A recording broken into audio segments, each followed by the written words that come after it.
Hello and welcome to the B Button episode 22. I'm your host Baron Marf, and joining me as always, it's the man at arms himself. It's Angry Link. How you doing, buddy? Running out of tea. Yeah, man, you're drilling that cuppa. I always do though. That's why I have the thermal mug thing, so it keeps it hot, so I can't drink it as fast. Yeah, that's not a bad shout. I'd like to just send a little thank out right now to Cryoman, who's sponsoring this podcast by giving us a nasty energy diet version of a nasty energy drink, which has high impact stimulation drink and contains taurine. Like, they want you to know that. Brought to you by a company that rhymes with Mazda. Yeah, yuck. Yeah. Nasty. Yeah, but like you said, a small can, so you drink them quick and just try and get rid ride of the the taste. wave. Yeah, man, yeah. So, gaming-wise, what have you been up to this week? Not a great deal, but there's been a couple of bits that I picked up. Obviously, we've had some releases over the last week. Well, obviously, it's video games, so... Yeah. But I picked up Hyperlight Drifter, obviously, Right. after we talked about it a little bit on the podcast, or before the podcast last week, didn't we? So... went and had a drill on that. That's good. So let's be honest, this game pulled you in because it was like it had like reminiscent feels of sort of Mana, Zelda, that sort of thing. Yeah, so we've got that good 16-bit aesthetic. Yeah, so did it live up to your hopes and dreams? Well, I've not played a great deal of it. I haven't played it for a couple of days, or a few days. But no, it's a rock solid sort of like Legends of Zelda-esque kind of thing. You've got obviously a big overworld and you can pretty much go wherever you want. The combat seems a little bit more fleshed out. Yeah, no, that's the thing. It's a really sort of simple mechanic set. Dodge and strike? Basically, yeah, and obviously you've got upgradable weapons and bits and bobs like that. But no, it's kind of, yeah, it'll keep me going. Yeah, I mean, I think the thing which amazed me the most was it was like somebody had given me a copy of like a sort of Mana or Zelda game, which then was a bit more hardcore. Yeah. So, you know, you can't just go in there and be like, I'm going to hack this guy down and take a few beats. You've got to dodge every strike. And it's rock solid, it really is. Yeah, it's amazing. But no, I like how they present it, that you're this sort of almost an interloper or foreigner. Yeah. Or an outsider, and you don't really understand anything. There's no on-screen text, it's all just driven graphically, so it can be somewhat confusing at times. I have left myself somewhat stumbling as to what to do, but it is one of those games where you've kind of just got to go with the flow. You know, you just jump in and let it sort of immerse you, and you kind of take, you know, what you can from the character looking up at something or whatever, you know.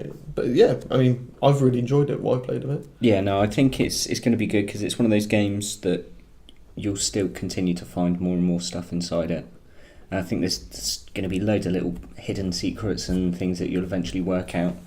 I mean, we was talking about it last week online, and I was tempted to go and start looking up some information on it and see what I can find about little areas to get some extra stuff or whatever. But then I thought about it and just decided against it and tried to go into it completely blind. Yeah. Because thinking back to like when the SNES was out and we had Link to the Past and stuff, and you'd have to ask someone, or someone would tell you about something. You've got a magazine with a guide in it. Well, you'd occasionally, if you got lucky, you'd have to go for a specific issue. Yeah. And try and maybe sometimes even go back for a back issue, and that was a pain in the arse. And no, I thought I'd leave it at that. Cool. I also picked up another, sort of speaking of retro, Another World. Oh, really? You got it? Yeah. Cool. Yeah, it was like £3, so I was like, I can't not get that for £3. But, I mean, it's one of the, I would say, the most sort of graphically intense games of its time. I mean, the animation in it was brilliant. The cutscenes were revolutionary for its time. It had full motion sort of animations. Yeah. I mean, it's an update of the classic 1991 Amiga game, obviously. Yeah. That was created by Eric Charlie. But yeah, it's a platform game, but it's a really sort of vulnerable character. Alright, so ask you a question, because I find that I quite often go on these nostalgic trips on games. I'm like, I've got to get it. It's Streets of Rage or something like that. But very few, bar probably Streets of Rage, do I regularly go back to. So like Gunstar Heroes, I bought it, I replayed it, So I did play it, Yeah. but I won't play it again probably for a while now. Yeah, there's an aspect of that, but £3.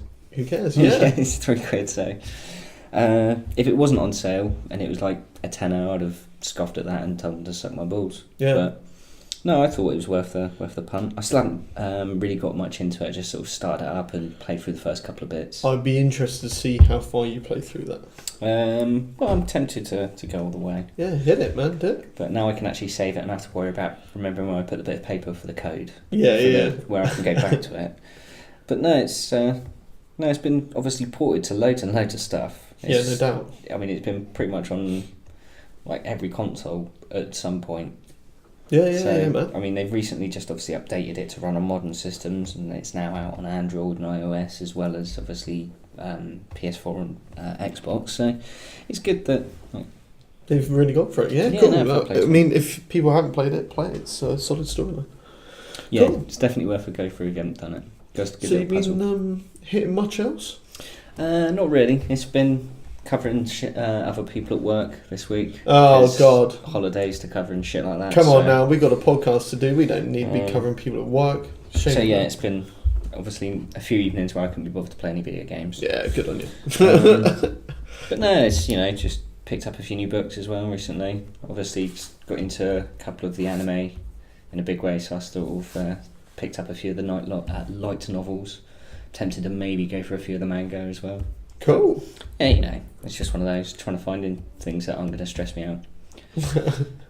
A mellow book, man. Can't beat it. How about yourself? Been playing much? Gaming-wise, has been a pretty busy little week, actually. Batman Telltale series, which we'll talk a little bit more about later on. Through. So, after discussing it last week, I thought, let's hit a bit of through. So got onto the Kinect, and it's truly an impressive game. Actually, it's the first time I can. Well, I don't know. I quite enjoyed that Kung Fu Kinect thing because it was funny, but it's one of those throwaway things. Yeah, it was a novelty sort of title, but Through is actually a video game. Yeah. It's actually a video game you want to play, and it's also something you don't feel that once you played it for 5 minutes, you're like, oh god, this is uncomfortable. I don't want to do it again. Yeah. Some really, really clever mechanics. Basically, using your silhouette on the screen to be like a phased dimension of the world. You open up different aspects with your shadow, exactly. Yeah. So there's been some really, really clever stuff like waterfalls, which are full of solid rock unless you stand in the way of it. Yeah. Or actually, sorry, the reverse. They are a waterfall, but if you stand in the way, it becomes solid rock. And then there's like something you have to collect at the top. So you find yourself making some sort of like elevator shape to hold your character in, and then like lift them up. And I mean, it was a truly explorative sort of kind of gaming experience. Like, you know, when you play a game and you go, oh wow, and how do you do that? And that's clever. And so it basically, had that feel, you know. It's a game that. How many years has the Kinect been part of Microsoft strategy? That in the waiting, it's been waiting for. Yeah, and of course, when it comes out, nobody talks about it, and it falls quietly under the radar. Yeah, brutal. Well, it's one of these things that will be a cult classic in years to come, and it'll be a reason to go and hunt down a Kinect online. And yeah, man. Well, hopefully that's the case, because I mean, it's in the first two worlds. I mean, so I got to the end of the first world and I was like, wow, that was very cool, really enjoyed it. Second world, straight away, a different sort of mechanic thrown into it. Nice. And it completely changes the gameplay of the first level. Not to the way that you're not using your silhouette and stuff, but it's like, I don't want to ruin it. Another layer to already an impressive set. Yeah, spoilers, but it's worth going to check it out. And also this week it's been, like I say, pretty epic. There's been a couple of mobile games, obviously still hitting Pokemon Go. Not going to talk about that because we've done it to death. Also been hitting up a game called Severed. The drink box, isn't it? The people who did Guacamelee. You got it. Yeah. Idea is that your character is obviously lost an arm, which is its weapon, and you're just busting your way through. It's a dungeon crawler, isn't it? It is a dungeon crawler. Like the old school ones where you'd sort of advance, there comes the enemy in front of you. Yeah, do you go left, right? Yeah. You go forward, right, step forward, right, you're in the next room. Yeah. That sort of style. But then obviously all the actual fighting itself to do with slashing on the screen. Yeah. It works really, really well. It's actually really responsive, which is rare for any sort of touchscreen title. Well, I think the beauty of it is obviously because it was originally a Vita title, wasn't it? So it was always Touch was designed from the get go, and I think it's a good looking game as well. It's not cheap for a mobile game. It's a £5, which most. But it's cheap for what game it is. If you got it on the Vita, you're talking what, 20 quid? Yeah, exactly. So. And finally, for me, it's also been a bit of Hyperlight Drifter myself. Been playing a bit of it. Felt exactly the same as you. It's like a hardcore. Have you done the first boss yet? No, not yet. No. I've not touched it yet. I was going around collecting some other stuff first, try and get some extra experience and upgrades. Oh, by the way, I would just like to say at this point, happy 30th birthday to Metroid. Today. And somebody has actually re-released or re-updated Metroid 2. Really? So I'd imagine it runs in high definition. I don't know. I didn't really look into it. I just it was one of those little footnote things you notice. So many great things in Metroid. So many, like Fusion was such a great game. Like just go hunt through the series, people. Prime and all that. Yeah. Anyway, cool. Well, look, we've waffled on enough. Let's head over to our Bullet Bills Big 3. Yeah, it's quite a chunky bit in there. Yeah, let's do this.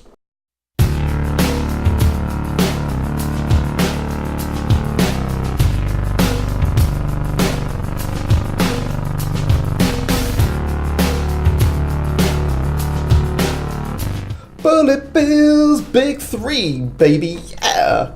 And it's the news. And straight off the chamber, bullet hole number 1, what we got, Link? Well, just seeing there's quite a few releases this week. Some interesting games. We've got, obviously, Batman, probably the biggest profile or highest profile one. The Telltale series, boy. Again, I don't know if it just seems to be Batman and PC don't mix well, but there's been a bit of a shitstorm about that on Steam. Yeah. A lot of people are upset with Telltale, but again, obviously we'll talk a bit more about the Uncharted.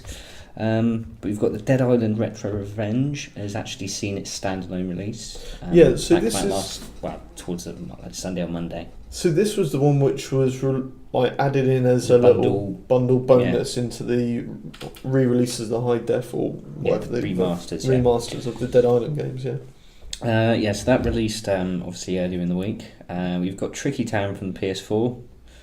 It just I don't know, it doesn't intrigue me at all. There's nothing about it that sort of screams to me you have to find out more information about this game. Apply generic mere sound here. Yeah, pretty much. You've got Layers of Fear. That's the expansion pack Inheritance is released this week as well. But they've also released the mastered edition on the Xbox One. Abzu on the PS4, which obviously is I think a VR game. Obviously it's but it's also on PC. And it'll probably go to PSVR, but it's the Under the Sea one. I've not seen a great deal about it, but it does look very, very pretty. It could be a strange duck. Worth a peruse, possibly. Yeah, it's worth probably finding a bit more information about. Risk Urban Assault, the old classic board game. Yeah, there seems to be some resurgence in releasing ye oldie games this week. I think it's a case of someone's Hasbro license is probably expiring. Yeah. So let's just knock out as many of them as you can. Or has expired and somebody's quickly jumped on the bandwagon. Yeah, basically. Fire the Risk cannon. We've seen Don't Starve, the Shipwrecked expansion release on PS4 and Xbox One. Yeah, I'm surprised how long this game just keeps staying in the limelight for. Yeah. Well, it's been out well over a year and a half now, isn't it? Yeah, and it's always on the page, the store page or something like that. Well, again, it's the same guys that did Mark of Ninja, Mark of the Ninja and Shank. Shank was one of my favourite games on my 360. Love that game. They need to bring. Was that on the PlayStation? I bought it. I don't know, one of the two. Hopefully, it was on the Xbox and they bring it back. Please. Backwards compatibility. But we've got Overcooked as well. That was an interesting one. Obviously, we watched a bit about that earlier, didn't we? Yeah. So this is the one which was up to 4-player co-op chefs making food and in random locations. In a volcano or on an iceberg or something. And on 2 lorries that were hooning down the motorway. Yeah, and to be fair, I usually look at these sort of food making games and I'm just like, boring, pick this up, put it here, and put your finger across it, loads of cut it up, but this actually looked pretty good. It looked like proper like Hell's Kitchen. Get around somebody, get to the like lettuce without tripping somebody up or like chopping up. I don't know. It just looked like you had to work together. It looked manic and frustrating at times. I mean, I said to you at the time, wasn't it? It's the kind of game that when you see people that are good at it play it, it looks amazing fun and it's really good. Yeah. But then when you actually play it yourself, unless you're right on it, it's just a mad ball of frustration and rage because you don't look as good. And yeah. Or you're working with people that aren't that very good and it all goes wrong and it's just... I also think it's one of those games that you need like 4 people. Yeah, 4 you need dedicated. like who are just like, yeah, let's get on Overcooked, yeah, let's do it. It's the kind of thing that doesn't work well online. Yeah. You need to get them round and like say it's couch co-op. Yeah. Same way that Mario Kart online isn't as fun when you're miles and miles apart. Yeah, true. And having to have a party through a separate console. Yeah. Well, there's also Breach and Clear. That was on the PS4. Breach and Clear. Which again, it sounds very much self-explanatory, really. Yeah, button in the face shoot. There was Cannon Brawl, which I think was sort of like an Angry Birds-esque kind of, you got to shoot each other and the fire shit at each worms kind of stuff. And does that do it for you at all, that sort of Cannon Brawl sort of game? No, I'd just rather play Worms. Yeah. I've got Worms Battleground, so what do I need that for? Has it got Holy Hand Grenades? No. Has it got Concrete Donkeys? Probably not. So, no, I think it's just Worms kind of tied that one up. Obviously, they got a new one coming out there, the Weapon, or WMD. Worms of Mass Destruction. Yes. Nice touch. Nice and speaking of Mass Destruction, we've also got Battleship coming out. Yeah, another board game. Yeah, another Hasbro special. Hasbro has literally just busted a load of games out. Milked the cow, unless they're just shitty like mobile ports. Because there's an absolute bevy of those bad boys on the obviously Play and iOS stores. Cool. So there's quite a lot going on this week. Yeah, but what I do want to say, as quickly as a footnote, is obviously it's just a new trailer's released for Prayer of the Gods. Yeah, man, that looks pretty awesome. It's that Kickstarter game that's sort of very much inspired by Shadow of the Colossus, which great start from the get-go. But yeah, it's definitely worth going and checking out because that looks awesome. So the trailer, I was just put like, this is slow, long-winded, and then it just did one sort of Link-esque hook shot into a giant flying dragon, grabbed onto the side, started climbing along like Shadow of the Colossus, and then fell off, and I was just like, and I'm hooked. Yeah. No pun intended. Yeah. Where's my money? There, it's in your pocket already. Yeah, there's my money. Yeah, exactly. It's one of those games that I was really glad it kickstarted really well, and it just got loads of money pumped into it. Obviously, then they went for the stretch goals for the PS4 version, so it's at least coming to PS4, but it won't be sometime next year. So it's probably 2018. Now I say it. But yeah, that's the aim. But that looks awesome. It's definitely worth checking out. Cool.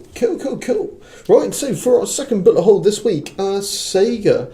So Sega, do me a favour. They've basically made a bit of an announcement, and they said, hey, Deep Silver, we're in bed with them right now because we're going to try and get some of our Japanese titles over in both physical and digital copies to Europe. That's the intent. Good news. It's good for them to make those noises. I don't know what their catalogue I care about. Well, it's one of those things though, isn't it? Because they're Japanese-only titles, you never hear about them because they generally are very niche. In terms of the numbers that sales in Japan get, it's all very niche. If you apply it into a Western, like 2 million selling games in Japan are unheard of. Yeah, it's not obviously that big a country, really, to warrant those kind of sales.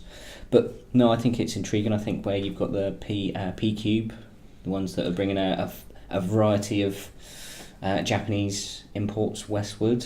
I think they've seen the success and the hunger for it. Yeah.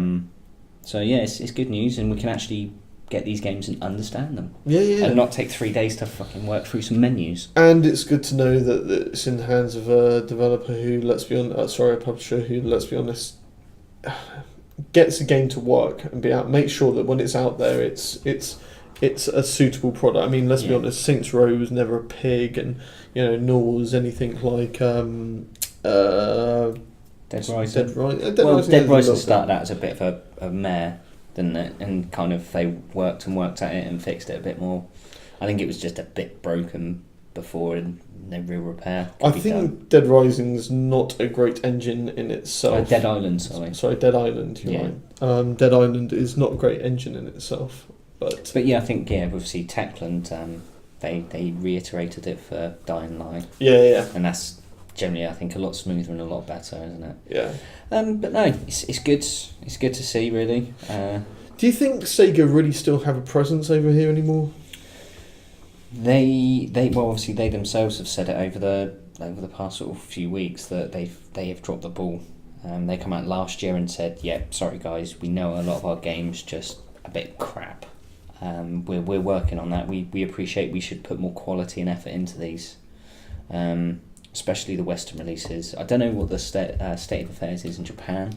Well, the thing is what they said was in this very announcement was they said we have a UK branch for Sega, but they're very much their own beast, and we don't get involved with how they run. I've always generally tended to do that. So it sounds like somebody's got a bollocking, and now it's like, now we're getting involved with your affairs and we're taking control because you're doing a shitty job.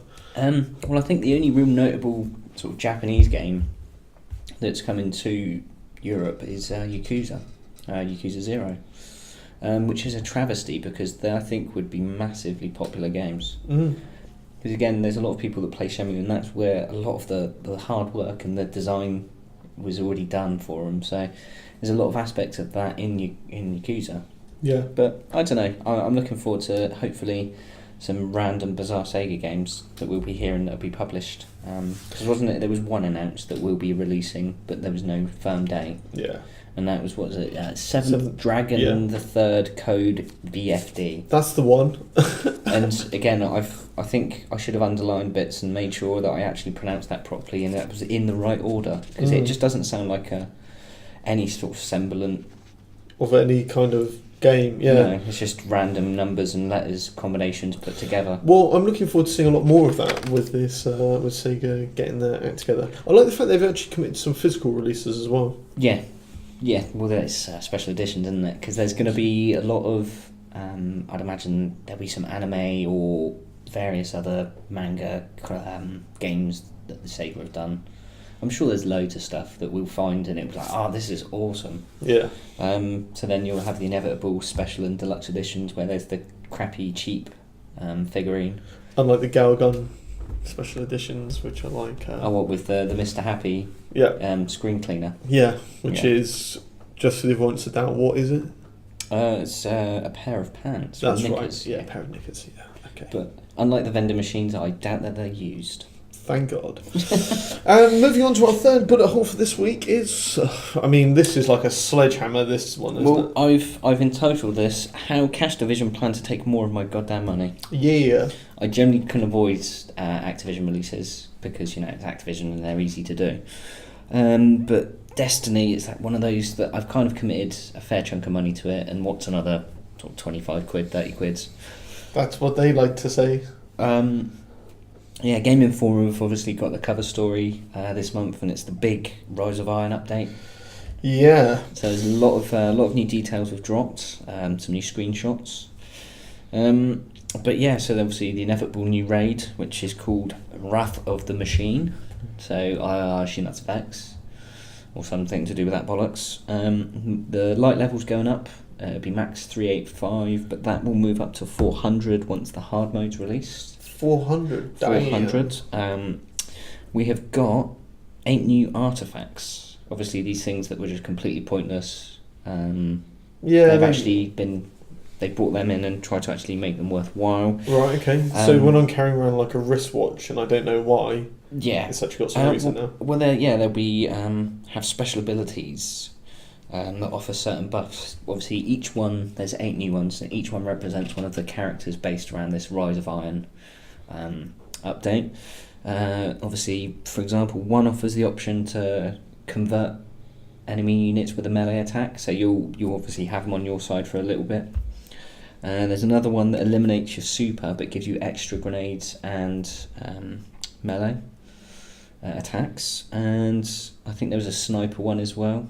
So there's obviously it's going to be quite a a difference. Obviously, these are not class-based, so you can have them across any character, or any character class. Cool. Mixing up a little bit. Yeah, well, obviously each of the new facts can be used with obviously the exotic armour and weapons to offer different build options. So yeah, it's I think a good addition. Cool. Apparently there's a new feature that's been heavily requested by the community, which obviously some people are pointing at maybe PvP custom matches. Okay. So that could be an intriguing one. Speaking of Crucible, there'll be a new Supremacy mode, which I don't know. It could be anything. Supremacy, what, basically just beat somebody down into a corner? I suppose it might be. Just think of any one of the COD match types, and it might be one of them. Yeah. Like Golden Gun or some bullshit, something like that. Something that somebody might care about. Will never be a staple of the game. Yeah. Got a new Horde mode or Horde-like mode called Archon's Forge. Cool. That's pretty interesting, because I like a bit of Horde. Yeah, well, obviously you've got the Prison of Elders, which they brought back and re-updated to include the Fallen and actually drop stuff that's worthwhile, not just for exotic shards. So yeah, it could be interesting just to see again how relevant the items are in it. But the Festival of Lost and the Sparrow Racing are returning, obviously in October and December respectively. But the big exciting news, we've already found our weapon quest, or new weapon quest. Because let's be honest, Destiny, Sparrow Racing, something about light, yeah, whatever. Where's the new armor sets and where's the new guns? Well, it's going to be a lot of the Visor Bind stuff, isn't it? It's not a new gun, but it's a gun that is loved and cherished by many, many people. It's the oldest gun, isn't it? It's the very first gun you get, the Kvostov. He's coming back as an exotic. So yeah, it's going to be earned like we did with the Sleeper Cell, so you'll sort of over time pick up parts by going through the new missions and the new areas. And then you'll have to do a certain set of quest conditions and all of this bollocks, and no doubt some ridiculous fucking overly fucking powerful and tough mission to get it and complete it. Hopefully they'll be like with the Sparrow hack from the Sleeper Stimulant one, which made that first hard fucking WarTap bullshit ridiculously easy. Somebody on a stunt Sparrow just like rinsing it into the floor. Yeah, and then I'm going to hide under the thing and you're not going to be able to touch me, and everybody else goes off and hide somewhere else. Yeah. And just wait for the door to open. It was brilliant. But no, it's looking good. Obviously there's quite a few, they've released what options they're going to have for the gun. So obviously you've got a couple of different scopes. Obviously you've got a normal scope, but your modern scope will allow you to zoom in further and a better target acquisition.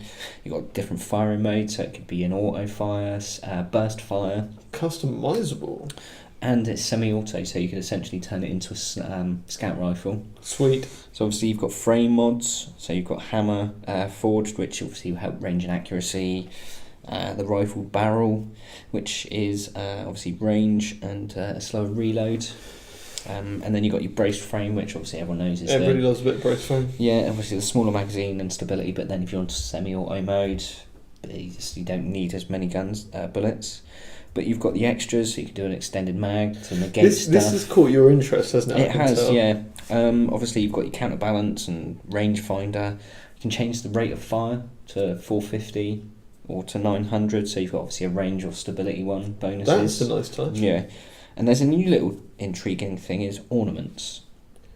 So there's literally not a lot has been said about these. Okay. But as you play through and I don't know if this is in all of the areas or just in the new Rise of Iron areas, but you'll pick up accoutrements for your gun. See, so now these have no actual physical buffs. The second you say that, do you know what I think of when you say ornaments? I think of GTA 5 and putting a bobblehead monkey on my gun. I was thinking exactly that. I'm thinking of a bobblehead monkey on my gun. Or just like a pair of nuts sort of hanging from the barrel.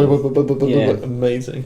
But yeah, you can keep interchanging with them, so I'd imagine it'd be muzzles and barrels and maybe different skins and all of this shit. But no, it's good. It's looking like a good expansion again. Obviously with all of the other details with the new hammer and stuff like that we've seen. I mean, it's not that far away either. It's September, isn't it? So it's just around the corner. But sure. no, I'm thinking it's looking intriguing. I'm definitely Ready to willing. jump back in. I'm willing to have another little foot in the toe and get I my think I am as character well. up to nowhere near the highest light level again, and probably not even do this raid again. Sweet. Cool. Okay, so let's bust on over to our What's the Beef Chief. Yeah, I think we should get there because we have got a bit to still trawl for, haven't we? Indeed. Let's do this.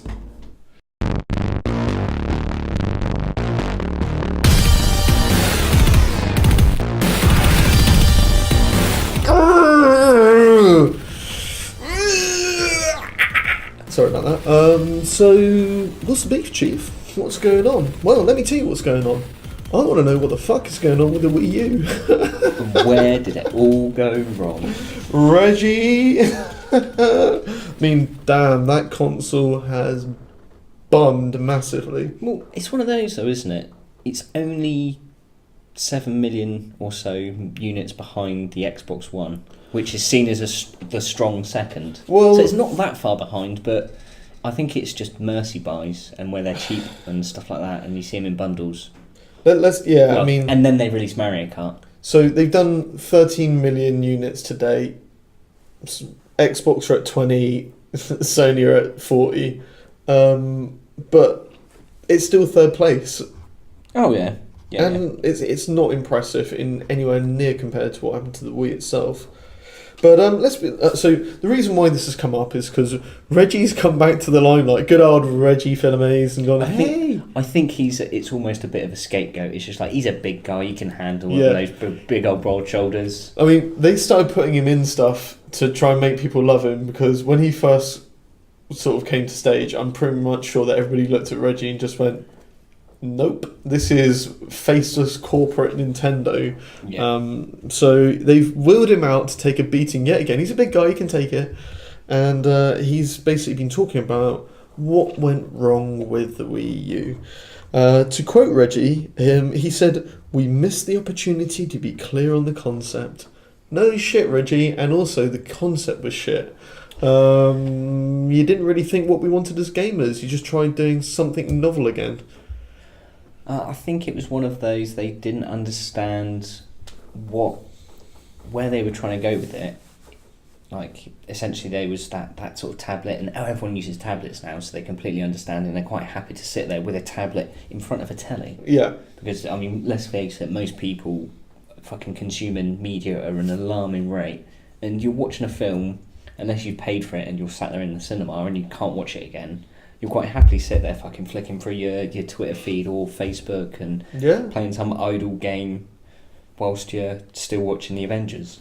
But they've got this thing going on where they said, where I always struggled with the Wii U was like, you give me this tablet, right? That's for player one. Player 2 has to use a different controller because they don't get the tablet-based game. The reason why they don't get the tablet-based game is because it's too fucking expensive to build these things. Yeah. And so, no one's going to pay £110 for a game controller. No. So, immediately, it restricts to a certain type of gameplay. So then what you get is one person with two screens. And that in itself is a problem because you start going, well, what screen do I look at? And you can see that in the recent release of Star Fox where you're going, I just really want to play on one screen with a good control system. Yeah. And then you end up dancing between the two. Meanwhile, people who haven't got it are impaired or having to play some sort of supportive role or something. Yeah, it doesn't work as a concept. And Reggie's comment is, we missed the opportunity to be clear on it. Well, what was your concept then? Because we still haven't seen it. No. You haven't worked it out. The best reviewed games and the best selling games are which ones? The ones that Mario Kart, Xenoblade.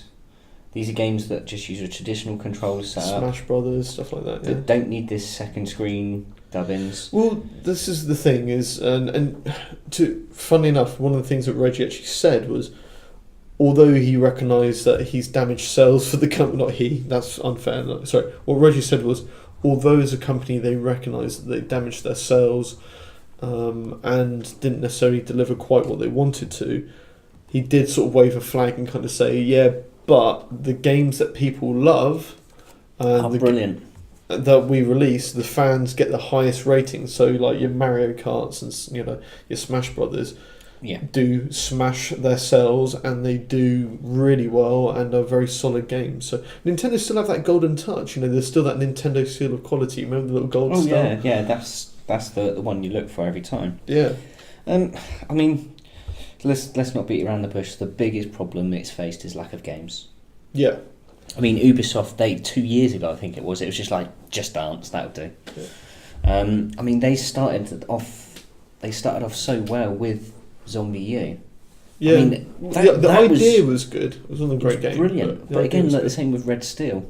It's like we're showing you the way that things you could do. Yeah. And this is the kind of things that are possible now. And just nobody took it and run with it. Mm. I mean, this whole, like you say, this second screen thing, it was a brilliant multiplayer concept. I mean, the fact that you yourself, why there isn't a Dungeons and Dragons game? So you've got your 4 people on just normal, either Wii remotes or just a pro controller, and you've got the Dungeon Master sat there on the gamepad, directing all of this, like Fable Legends-esque. Fucking worked brilliantly. That's the scary thing, is in 2 minutes you just sat here and gone, what about this, what about that? Yet, for as long as Wii's been coming out and was released and it has been out, nobody's done it. I mean, and the main thing, and let's be honest, what you get is a lot of fucking shitty indie titles on there, right? And the main reason being is because everyone's shit scared of releasing anything on the Wii U because they know they're just immediately bumming their game.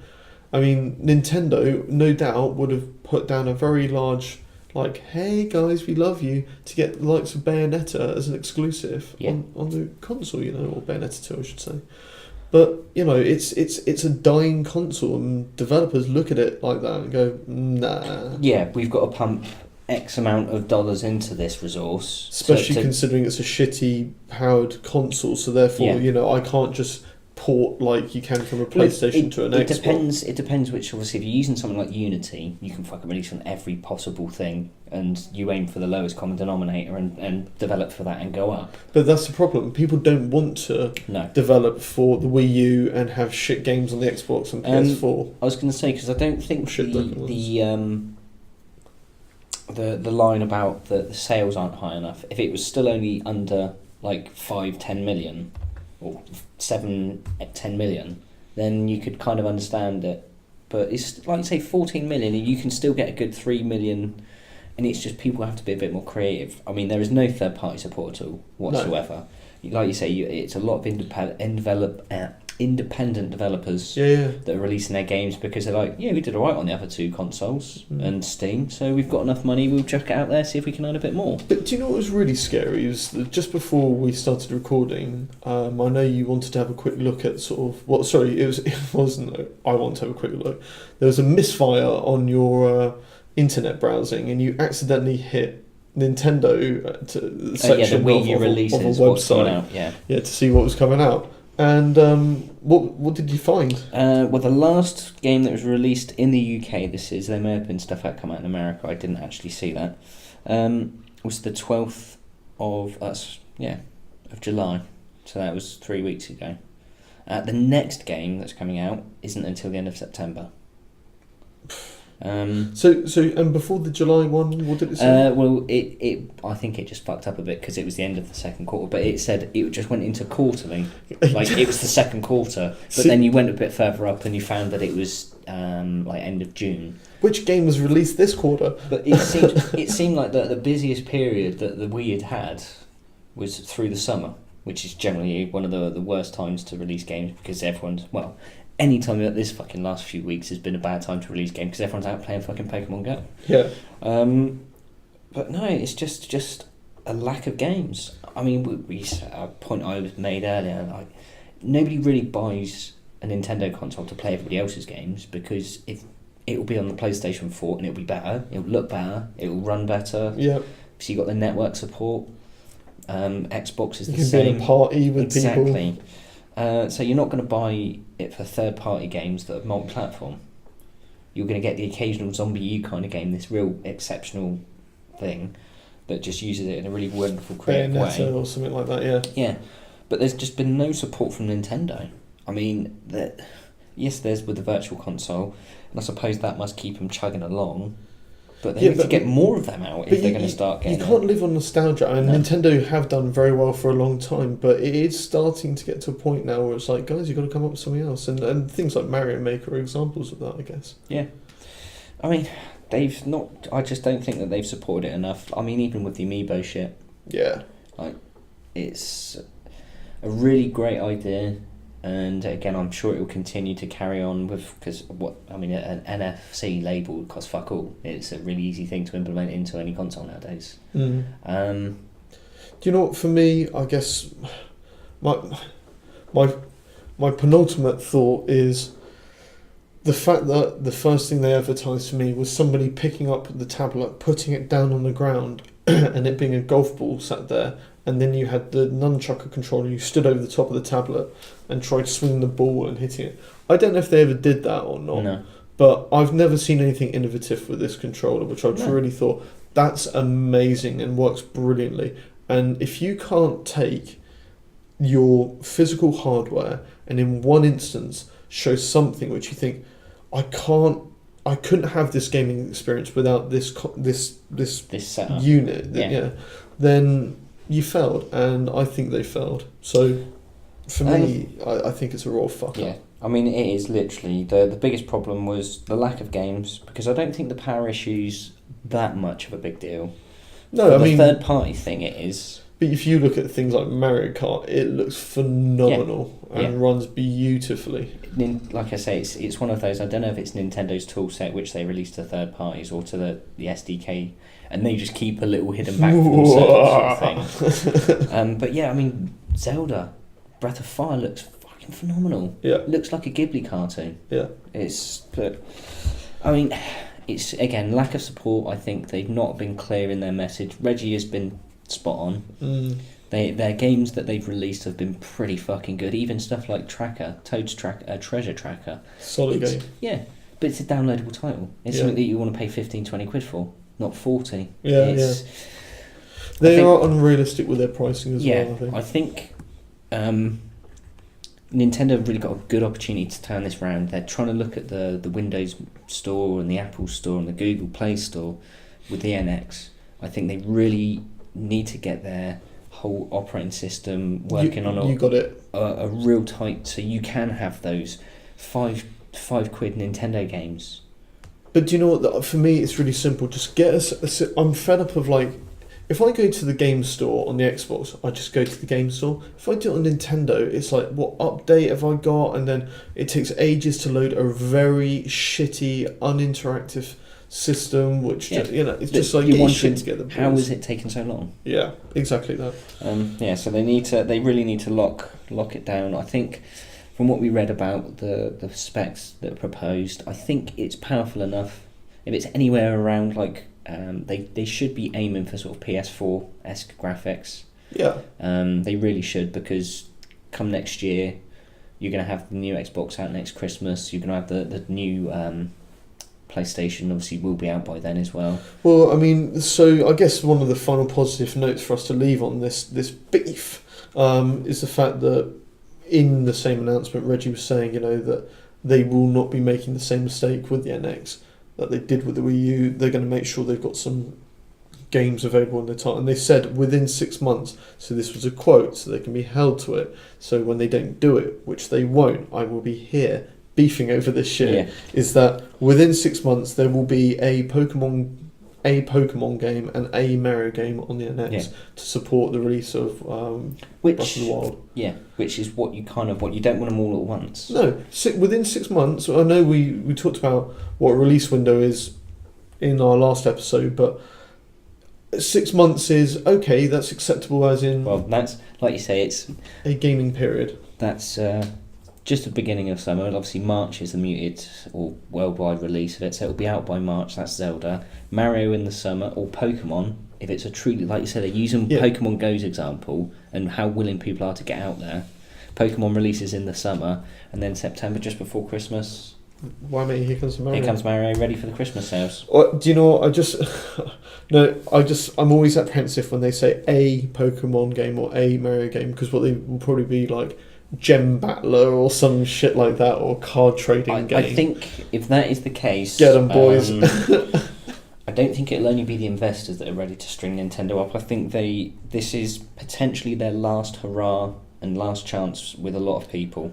Do you know what? I'm going to put my cards on the table right now. I think Nintendo are going to hoon this one. I reckon this NX is just going to kill it everywhere. I reckon it's going to go massive. Yeah. Well, they've got the IPs. I think it's going to be big. I've just got the feeling that they're coming back. I mean, Ubisoft are massively excited about it.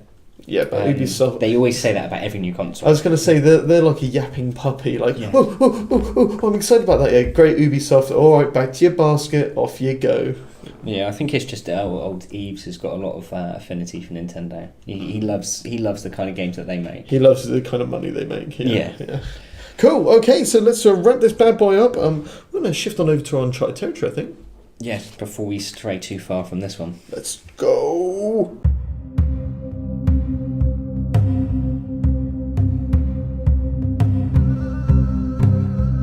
It's the Uncharted territory, folks. It's the place where we go to womble and ramble like the Wimbledon Common of gaming worlds that we want to stroll around. We love it here. It's a nice place. It's a place for free thoughts and free roaming.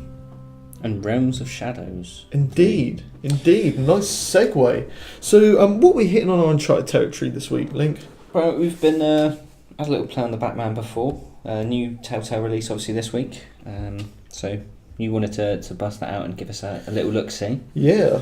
So yeah, I thought it'd be a good opportunity to have a little divulge and a delve into... First impressions, really, isn't it? Yeah, pretty much. It's not really a review or anything. I mean, it's just a little summary of what I thought, and I've actually written some notes, so I'm not just going to ramble and talk bollocks. Well, I'm not going to ramble, at least. Yeah, okay. So yeah, hopefully that all kind of works out. So I'm going to straight off the bat point out the elephant in the room here. I'm going to throw it up. I'm going to let you knock it out of the park. Jankiness. Yeah. Oh yeah. It's totally janky. I mean, I've got a line here when I was doing just some thoughts. Have you ever seen a film called The Wizard of Speed and Time? No, but it sounds awesome. Excuse me, I'm dying in just how great it is.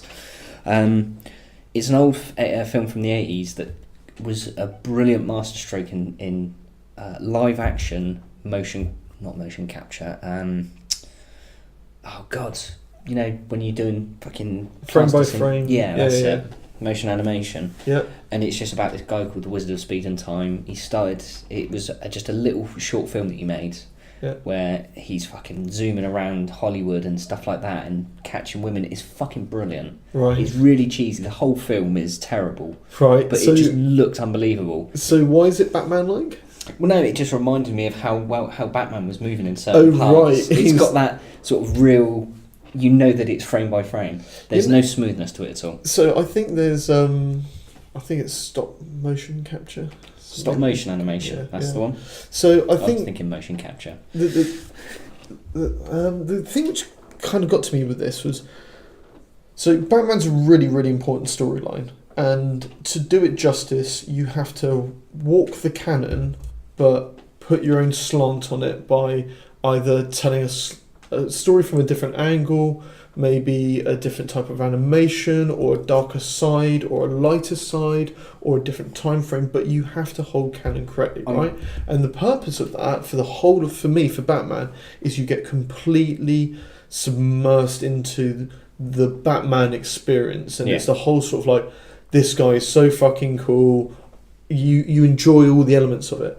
And straight off the bat, one of the things which caused, no pun intended, straight off the bat, is that you get pulled out of this immersion by the jankiness of the game. It's just like you're listening to the storyline, you're following it, you're enjoying it, and then all of a sudden you're like, why is he walking like Shaggy from Scooby-Doo? You know, it's. I mean, I had one point where Harvey Dent's like holding a champagne glass and waving it in front of a cloud. And there's his hands moving like the champagne he's showing glass. Some Force-esque moments where he's hovering it in the air. He's like, I don't need to carry that and burden my fingers by gripping this. Yeah, he's just hovering it over the crowd. It's just like, I don't know how they managed to release it. But it's not as bad as the PC one. Again, it's something to do with Batman and PC. They just do not mix. They're like oil and water. Yeah. Because it's really bad. I don't know. It's certain cards and drivers, and obviously that whole maelstrom of differences that you can have between different rigs, and just even the same card on a different motherfucking board. Yeah. So I'm so glad I'm not a PC gamer at this time if I'm a Batman fan. I mean, one of the things that I find really, really difficult about it is that, see, I can stomach, I don't say I can tolerate, but I can stomach frame dropping. Yeah, I don't think it's a kind of game that's going to really affect you if you drop a couple of frames and it drops to, say, 25 frames as opposed to its supposed locked 30. But I've had a couple of instances where I've actually not been able to play the game as a result of the design, and one of them was the fact that I had a notification pop up in front of the screen, and it popped up to say, "Hey, Jedi's online," and I was like, "Cool," and it put it directly over the selection of my options of what I'm going to say, and the time limit was so quick that it disappeared before I even got to see it. Another instance, I actually had a actual bit of sort of slow down jankiness, which made me miss the command altogether, as in it didn't come up, and it just showed that you failed it, and it was just like... So it definitely needs a patch or two. What the hell? Yeah, man, that's bad. Well, I just hope that they get round to actually getting it settled before the rest of the other season episodes come out. So, well, you know, but other things that worry me a little bit, which they can't fix, is... So... I use a particular type of TV which is known for being quite dark, so you usually have to bust the light levels up quite you raise your gamma. Yeah. In pretty much every game you put on. So I did that, and I thought, dear God, this game looks washed out. So I brought it back down to a darker level to try and make it a bit richer and such. And it's still, the palette on it is, I mean, I get it's Batman, shadows and such like, and the instances with Batman on a rooftop with the moon and when all you've that, got the silhouette, it looks brilliant. Looks great. But you spend a lot of time as Bruce Wayne in, like, the manor. Yeah. And it's so bland. Really, really bland palette. I mean, it's got that sort of same old Telltale look, but I don't think that they've... I mean, something like The Wolf Among Us, it looked literally, like you say, a motion comic. Yeah. Like a comic's just constantly moving all the time. I think it's... I mean, it's that same old Telltale look, really, isn't it? I mean, there's some fair positives, though. I mean, I did like the Bat gadgetry, bits and bobs, like you say, when you're on the back computer. The fighting system looked to have been a bit better. There was less of the, I have to actually go over to that and get to the fucking thing and press the trigger. Because those aiming bits on Wolf Among Us were a pain in the arse. Sadly, it is still present in the game. It does still happen. But they seem to give you a little bit more time to do so. And it's usually, if you get it in the ring, hey, freezing boom. But you're okay, so you can get away with it. But I don't know. The fighting system's good. What I do like about it is there's a point where I was battling with a supervillain. I'm not going to mention any names because I don't want any spoilers for anybody. But there was this thing where they're up close and they're trading punches, and that body roll of, like, you know, somebody throws a right, so you turn to your right and sort of roll with it, and you actually feel like your actions and inputs are actually in control, and it's not just some random QuickTime Q or X and Y. So there is obviously, it is QuickTime events, but what works with it is the QuickTime events directly reflect what you should be doing. So when that enemy goes to knee you in the chest, if you press down, you put your hands on the knee to stop the knee, you know, and it all runs at a time of a normal running fight. I wouldn't say it's quite as quick, but it's not paused. You don't get sort of, they're throwing a punch and you get this pause period of time where you've got to hit the button before the punch comes in. Like 10 or 15 seconds. And exactly. It's literally like 1 second, 2 second, 1 second, 1 There's second. There's a real ebb and flow to the fight, and it does seem like you're trading punches and slugging it out. You got it, and that's really cool, you know. Yeah. So I'll give them the dues on that. I mean, there is, like you say, the soundtrack as well. I was really impressed with that. Yeah. Because it's got that orchestral score, but it's still almost got that sort of, like you say, that dark synthy vibe as well, which I do love. And I do like the art style as well. You know, the actual, put the palette aside a second, the actual look of Batman, the design of him, you know, the Gotham itself. It's still very Telltale, but it looks good. Yeah, like you say, it's. I did like you say, the soundtrack was brilliant. The look is great. It's just they really need to sort of up the jankiness. But I think that's a case of a couple of patches, Yeah. smooth it out a bit. Hopefully, What about the actual? I mean, so for example, like I think the voice acting is very good. Obviously, you've got some key players who are playing the appropriate roles for all the cast. I won't go into too much detail, but you know that it's not just anyone we can get to come and play these characters. no, I think that the characters and the voice actors that they've got in do suit the characters themselves. The storyline itself is solid, and it seems to be quite well written. Yeah, well, obviously, Telltale, they got a carte blanche, really, didn't they? I mean, obviously, they've kept your sort of main canon attitudes, and like you say, with Batman and his parents dying, obviously killed by Oscar, whatever his name was. I can't remember. But yeah, the original guy that shot his parents and caused him to become an orphan and all of that shit, they've kept all of that in. It's not some real offshoot one. Yeah. So yeah, I like the elements, and they've done a better job than the writers of Gotham did of actually bringing in characters. Yeah, so they've mixed up a little bit. You know, you look at people like Oswald Cobblepot. He's not some short, fat, old guy with a monocle. Currently, he's a young, thin, scrawny... Mockney Essex wanker. Yeah, so they've done a twist on some of that. It doesn't unsuit the character. No. I thought all of the characters that they brought in... I mean, I reckon Harvey Dent looked a bit like Beast from The Wolf Among Us. It's literally they've just given him a different haircut and a thicker neck. Yeah, he's a pretty stocky character, isn't he? Yeah. But no, I think they've done well with the story. I like where the angle that they're going for. Like you say, it's all more Bruce Wayne orientated. Yeah, do you know what the peculiar thing is for me? And whenever I play these sorts of games, I'm always like, right, the offshoot, I go, right, am I going to be a good guy and just try and help everybody and be nice and set a good moral example kind of character? Or am I just going to be the ridiculously nasty guy who just fucks everybody over, and you know, and there's always like I'm going to go. You've always one got way the or the either option, or it's very easy to determine which option's which, really, isn't it? Through many of the Telltale games. Exactly, and I tend to go quite polar on my choice as well. I'm either all that one or all of the other. But with this game, this is the first time I've ever played a game like this where I didn't want to play as either a good guy or as a bad guy. I wanted to play as Batman, so I wanted all of my responses to be the kind of things you expect to see or read in the Batman world. Yeah. So, for example, where I had an option to be like, you didn't have to hit him that hard, or kick his ass, or the third one being, this isn't how we help people of Gotham, which is the kind of the cheesy, crappy one. Yeah. I'm going for the cheesy, crappy one because it suits what Batman would say or Bruce Wayne would say. I think that the dialogue itself is a lot more ambiguous. There's a lot more nuance with it, and each, like you see, you can sense that there's no real wrong answer. Yeah, but that's the nature of Telltale games for me, because quite often, and one of the things I struggle with Telltale games is they give you a short period of time to choose your response, and I'll be the first to say I'm not the fastest reader in the world, so I've got to read them all. But also, it'll be something like offer him a drink, right? And then you select offer him a drink, and it turns into like offer him a drink and accuse him of something. It's like, well, that's not what you explained that option as being. Yeah. I didn't choose to go that aggressive. No. And you didn't explain. So I do struggle with that sometimes with Telltale games, and I find that also in this version as well.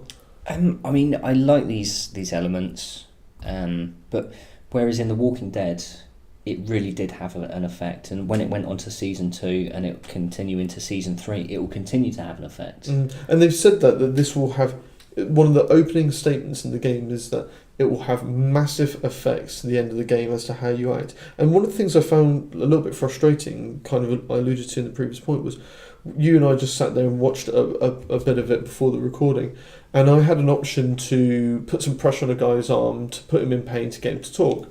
And I did it once, and then I had an option to do it again before the police sort of came in, or I had the option to back away and escape. And I thought, I'll apply a bit more pressure to squeeze a bit more information out of him. And he just broke his arm, and it was like, I can't believe you've done that, Batman. It's like, well, no, I didn't mean to do that. Yeah. I meant to just apply a bit more pressure to see if I could get any more info before I had to leave. You know? It's that vagueness at times can be frustrating. Yeah, very. And personally, I wouldn't have played the level in that way. And it makes me think, right, do I want to reload that section and go through it again? But I do think that's also the charm of the Telltale games is I found a lot of them, it kind of bottlenecks. even if you do play through it, I mean, the only reason I play through Wolf Among Us again is I just needed to open up a few extra options on some of the chapters to then get all of the achievements. Yeah. There's very little story. And that's where I'd like to see it. I mean, obviously, I know Heavy Rain's a good example of how it seems to be open, but it bottlenecks. Yeah. But that did at least have quite a few different endings, and extra endings, and good endings, and bad endings. And I'd like to see and obviously they make the statement that it's going to wildly affect the ending, but will it?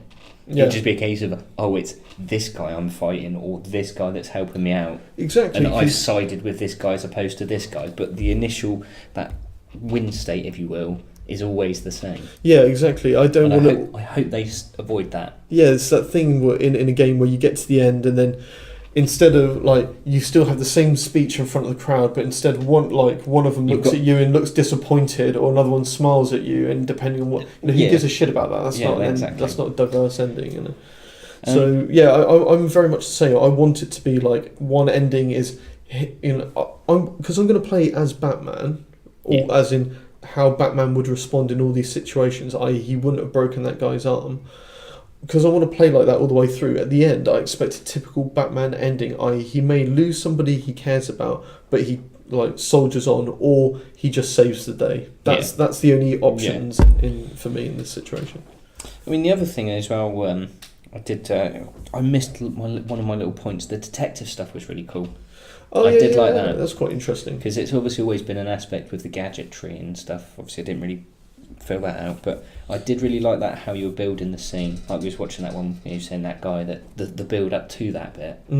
I did like how that you have to link certain bits of evidence and stuff like that. So he looked at the ammunition, and he looked at the type of explosion, and he looked at some of the bodies and how they died, and then some of the stuff didn't stack, and then as you put it together, you're kind of so that explosion did that, which caused this to make that happen. It's a delightful little puzzle which you then complete, and you can see the full picture. Yeah, I thought that was good. I'm hoping that they sort of, I prefer that side of the Batman, because I think you don't want lots of fighting.